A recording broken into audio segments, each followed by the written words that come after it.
What's good, Josh? Your man, the Bigga P, and just want to share my thoughts on the fights from last night. First of all, I have to say, overall, it was a wonderful night of boxing. Um, the four fights that aired were spectacular in their own way. Um, and that's the type, and those cards are the type of cards that I wish that can happen at least every weekend or so. Although the only annoying thing about it though was because they HBO Showtime both aired cards. They were both back to back, so that was kind of annoying to me. Um, anyway, because on my TV I had HBO going, and then on my table I had the Showtime card going on my tablet. I have a Fios TV app, so it was clear HD, but just having to go type what I was typing and looking in different directions just to actually see to try to concentrate on both fights. That was a bit trying, um, but I did my best. First off, I'll talk about the HBO card. The first fight was Thomas Delorme versus Terrence Crawford. This fight would be as significant as I guess it was for the vacated WBO title at 140, previously held by Chris Algieri, but because of whatever odd reason, him taking the Pacquiao fight, him going up to 147 just to challenge for that title, for whatever reason, that belt got stripped from him, so it got vacated. So it was significant because it would be Delorme versus Crawford, who's coming up for 135, where he previously been the WBO's 135 champion.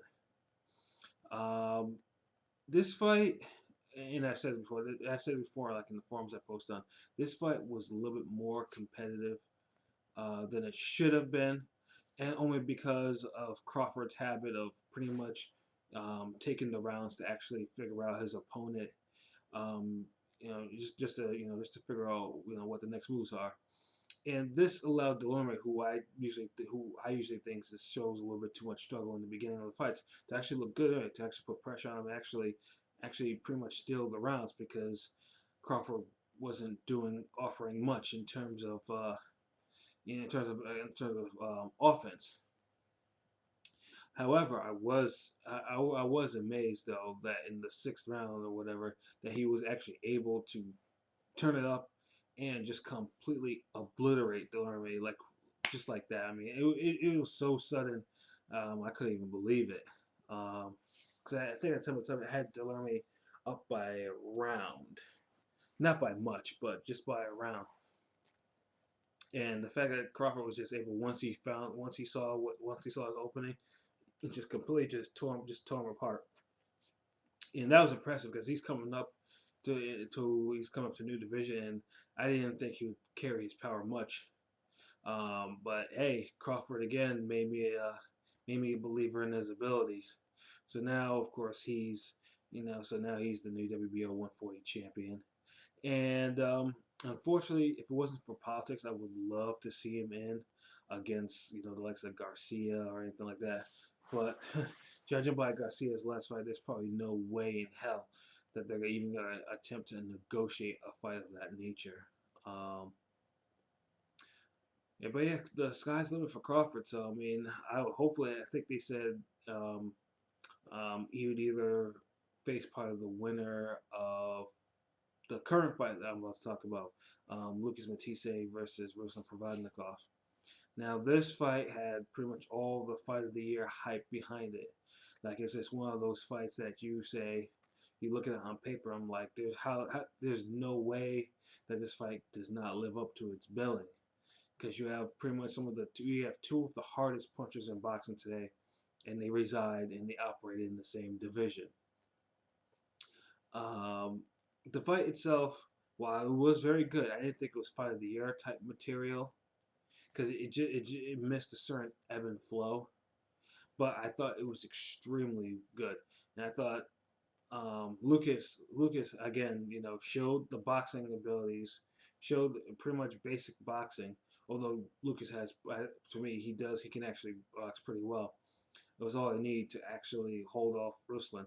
But I do know that Lucas, however, pretty much was emptying his tank on him because Ruslan probably took some of the most disturbing shots I've seen in a fight in a minute. Like he was leaking as early as round. I know his face was red in round one. He was leaking by round two, by the headbutt. And after it was just incredible the type of punishment that Ruslan was taking. And you see Ruslan, and like I said, I find him to be an entertaining fighter, but his come forward style, yeah, I just don't see him. I just don't see him lasting very long. And I'll talk about the reason why. Um, but the fight itself, it was just pretty much Lucas. However, I mean, both of them were trading horrific shots. But Lucas, however, was the one that actually had the jab going first. He actually was pumping his jab. Um, I also thought that if both fighters actually focused on actually body work, they could have gotten them. They could have one of them could have gotten each of them out of there if they just focused on the body because they just landed a few shots to the body. However, though, what Lucas did with his body shots, I'll talk about that later, was pretty effective. Um, there were a couple of moments. I think in the sixth round too, Ruslan, I think probably the first time I actually saw him really hurt, and I'm talking about really hurt, like with a shot to the head. Um, but he kept pressing forward. And eventually he would land some punches. He would land, I think it was a left hook. I think it was an 8 or 9. And then he was game, but it was just, and it was just clear that Lucas was just on another level because he was boxing. Ruslan just seemed to be, too addicted to not throwing a jab to actually keep Lucas off of it. If he had actually utilized a jab, I think this would have probably had, a different outcome. But uh, but like I said, Lucas, however, by championship rounds, because I think he had thrown whatever he could at him, and he still wasn't slowing down. And I didn't think Lucas did too well in those championship rounds, which allowed Ruslan to come back in the fight and to have people say, "Oh, so is this fight a draw? Is this fight not a draw?" And I mean, my card. I scored it for Lucas, but I think it was like 6-5-1 type of deal, and then the official scores were 2-7-5s, and then a draw on one, one card. So it was a majority decision win, and I mean, it was well deserved. It was extremely well deserved. Lucas, for whatever reason, um, Lucas didn't have, he wasn't beaten, he wasn't busted up or anything like that. Um, like I said, the boxing skills pretty much separated him from Ruslan. It was just all power, no jab, just coming straight forward. So, love to see Lucas in against, hell, give him a rematch against Garcia. I think Garcia now is ripe for the taking. Or, just for mention, going after Crawford, who holds the 140 belt, because it's still mind-boggling to me how Lucas has not picked up official world title, and I don't count interim titles. Interim titles are not championships. So, hopefully, like the next shot Lucas gets, it is a title shot. Either Garcia or go after Peterson, or I'm not sure what the whole situation is with the IBF title, but there's no way that Lucas should not be a champion by now of some sort. As for Ruslan, like I said, this fight was disturbing to me because Ruslan was taking some horrific shots. Unbelievably horrific shots. His face, during the interview, you could see them applying the ointment directly into this cut. Like and this is we live in the age of HD, and so like everything just it was just you can actually just I was shuddering a little bit because it was granted I've seen whole types of cuts in boxing, but it's just having that so up close and just having to see it. And even during the interview when it was just literally exposed, we didn't put no bandage or nothing over it. It was just sitting there, like a big bloody gash over his eye. It was just like it was making me shiver a little bit. But what disturbed me even more was when I woke up in the morning and I was just going through my stuff, and I saw a picture. I was told of a picture on Instagram where Ruslan, I guess he when he was taking his post-fight drug test, you could see that he had dark urine. It was black. blackish red, I don't know, reddish black, whatever you want to call it, but it was disturbing. It was black because he pretty much now was pissing blood. And the funny thing is, I didn't think Lucas even focused enough on the body work for me to even say, yeah, he tore his body up. So I guess the 1-2 shots was just enough. And that disturbs me more that I think this is the second fight that he's actually pissed blood.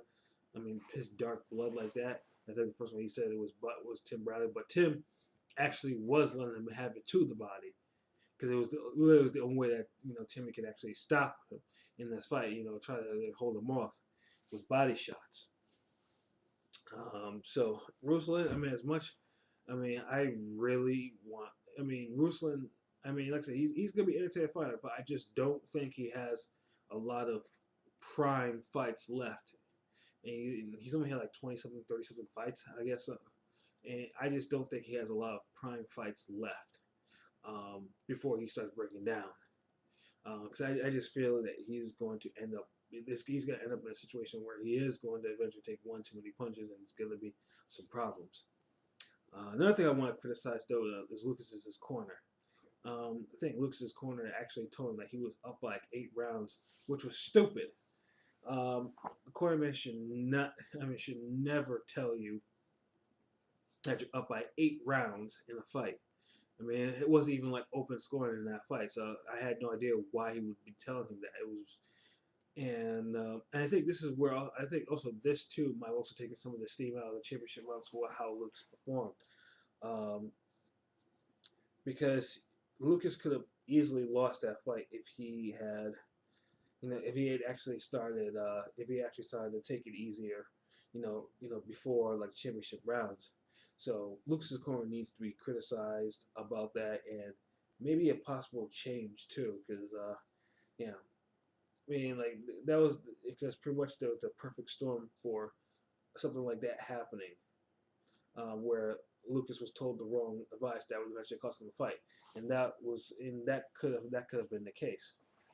But overall, like I said, HBO did the thing last night, and I was pleased, and I know there's some nice cards cooking up in the next month or so. Now it brings me to the Showtime card. Now the Showtime card was the one. I mean, pretty much its notoriety was because it was Chavez Jr. Making his debut first fight under the Showtime banner and fighting under Al Heyman. My interest for that fight was minimal. I do admit that. But I want to watch the card mostly because of the undercard. Pretty much one of my favorite young fighters to watch is Amir Imam. And like, I have the young fighter. I think he has it. He has a combination. He has good defense, good chin, unbelievable power. Well, I don't say unbelievable, but very good power for his weight. And Castillo, I think I've only seen him maybe one prior fight to my own memory, but I knew he was a tough guy, so I just wanted to see how. Pretty much, I wanted to be able to at least say, I wanted to see how that fight would go, and that fight went the distance.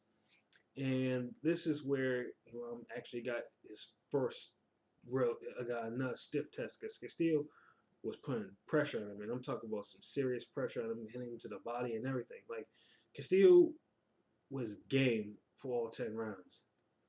And I was hoping that a repeat where at least where Imam went in his last fight, he went down.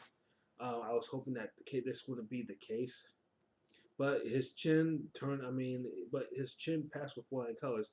And towards the end of the fight, Castillo was bleeding from an eye, and he, Imam almost, was able to put him away in that final round. It was close, but whatever. If for intangibles, I could say now I am fully confident with Imam. He actually has intangibles.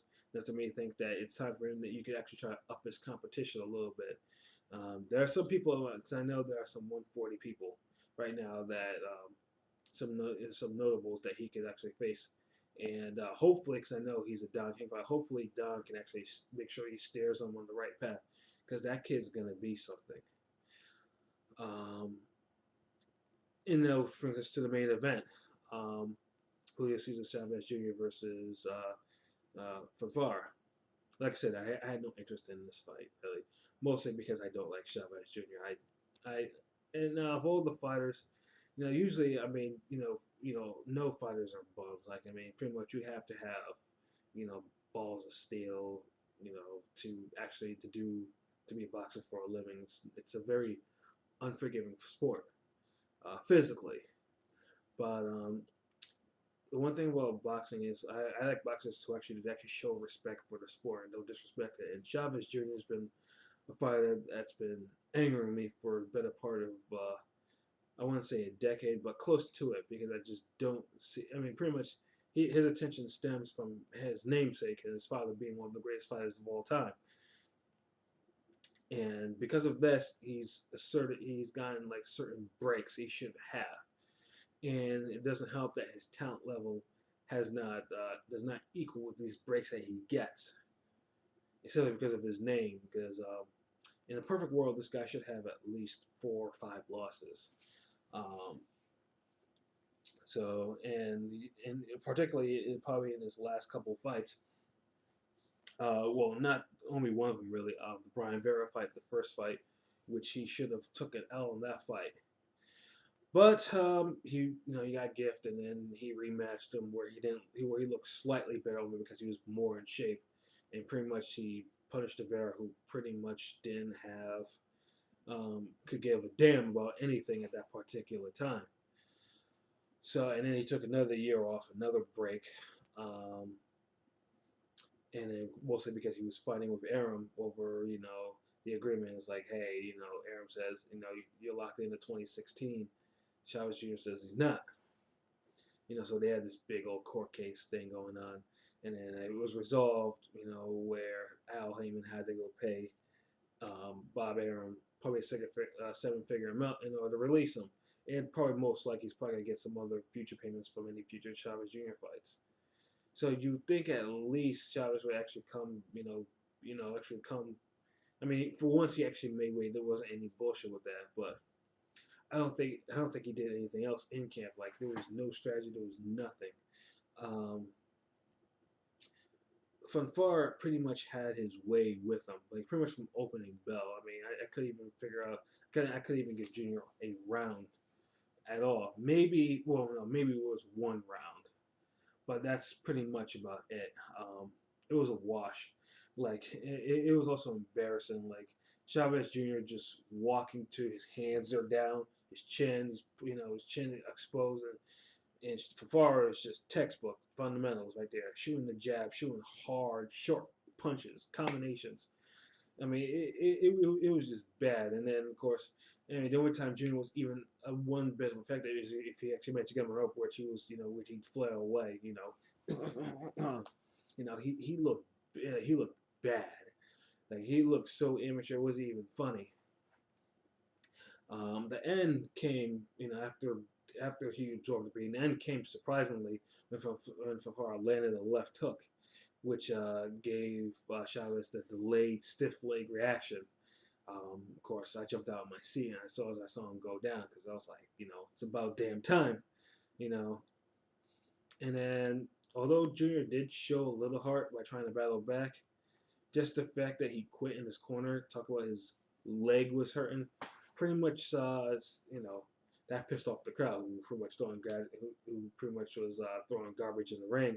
And then you have, just because his leg was hurting, and he had no trouble walking back to the dressing room. So of course it was bullshit. Junior knew what was coming. He knew that a knockout was coming. Um, Either in the next round or the 11th round, but he wasn't going to last the distance. He was going to get his ass whooped even more. So thumbs up to Fonfara. I mean, Fonfara proves to be tough guy. I mean, a couple fights ago that he came very close to upsetting Stevenson for the light heavyweight title, and I would, hey, the guy deserves it. I mean, get a rematch for him, or if not, when Kovalev is done fulfilling his IBF mandatory, I believe, go after him. Fafara earned another shot at a heavyweight title. Who knows? He may catch. Well, Kovalev, I doubt. Stevenson, quite possibly he could probably repeat. the junior situation though, there's definitely some implications for him losing the way he did. See, unlike in the Sergio fight, where Sergio was whooping his ass for 11 and a half rounds, and then he had that fool's gold moment in the 12th round, that pretty much saved his, saved the opinion of him in the fight, saying that, oh, at least he has heart to come back, even though he took an ass whooping. This fight was not the case, because like I said, he was dominated. And Fonfara, for ways, is a good fighter, but he's not a world beater at all. He's not a guy that someone you would expect the son of Julio Cesar Chavez Sr., to lose to, based off name. But it is that fight more than anything exposed what I've been complaining about for Junior for a long time. He's not that good a fighter. He's not. I mean, his history is either A, staying at divisions that bullying smaller fighters. When he was at 160, just bullying, smothering small fighters. That is, of course, if they're able to outbox him, then he'd smother them. Then I mean, and 168 probably is the best division for him, but then he showed struggle there. So the decision for him that he actually went forward to actually face someone like Fonfara, in after Europe was crazy. Even his father said, don't you? Even his father was against it. But hey, you live young. That's what happens. And he suffered his first KO loss. But the implication of that fight is now, pretty much the part of Junior's appeal is that the only thing that's world class about him is his chin. He can take punishment. Obviously not like heavyweight, because the light heavyweights there are his size and they're hitting him. So that's what happens when fighters your actual physical size hit you. You get beat up, which is what he did. But facing the legs, let's say, but for months they were like, set up a fight trying to set up a fight with Ward or Carl Froch or Triple G, something like that. But now those fights, and those would have been money fights at either 160 or 175. Those would have been pure money fights. But now those fights are gone. It's like, millions just left both of those divisions, because really and realistically, who's going to believe that Chavez Jr. can beat any of those three fighters?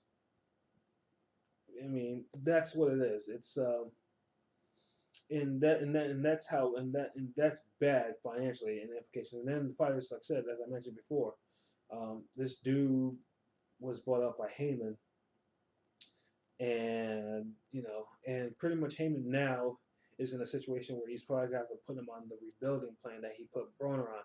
He's gonna have to give him soft touches to rebuild him, because pretty much maybe in Mexico you could probably do something.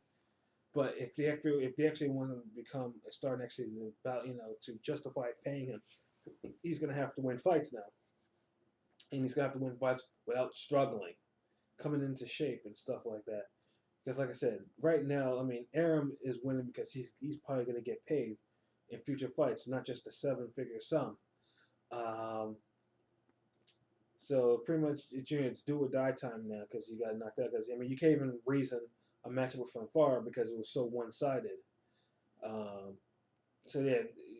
Junior's appeal, his draw took a very, very, very serious hit last night. And pretty much now he's gonna have to show now that does he have the heart to actually come back and actually work on his craft and actually try to be the fighter that he can be in an actual division. No more fucking catchweight fights. He thought 3 of them in a row. I guess time will tell. It's definitely not good luck what happened to Junior. And hey, let's see if he can get his he can get his career on track. I mean, he's not even an old fighter. I mean, he's been fighting for a while, but he's only He's 29. He's still a relatively young fighter. But the window for him for excuses or to approve, it's slowly closing. Because like I said, Junior's skill set is pretty much it's amateur. It's amateur style. It's very amateur. Because he tried to fight the way he used to fight against small fighters against someone who's his size. No adjustments to his none, and he just took an ass whooping. So, like I said, he's doing something. He's going to have to really sit down and really say, hey, do I want to be a boxer? Do I want to be the best I can be, or do I just want to do this, take an ass whooping, but just still, still grab as much money as I can, just because I'm a Chavez? So, I mean, we'll see. But anyways, those were my thoughts on those 4 fights. Yeah, like I said, overall, I enjoyed them a lot, and most likely, since I'm off tomorrow, Massachusetts has something called Patriots Day. I probably will be rewatching both of those cards again during my day off. So, yep. Till next week. Peace.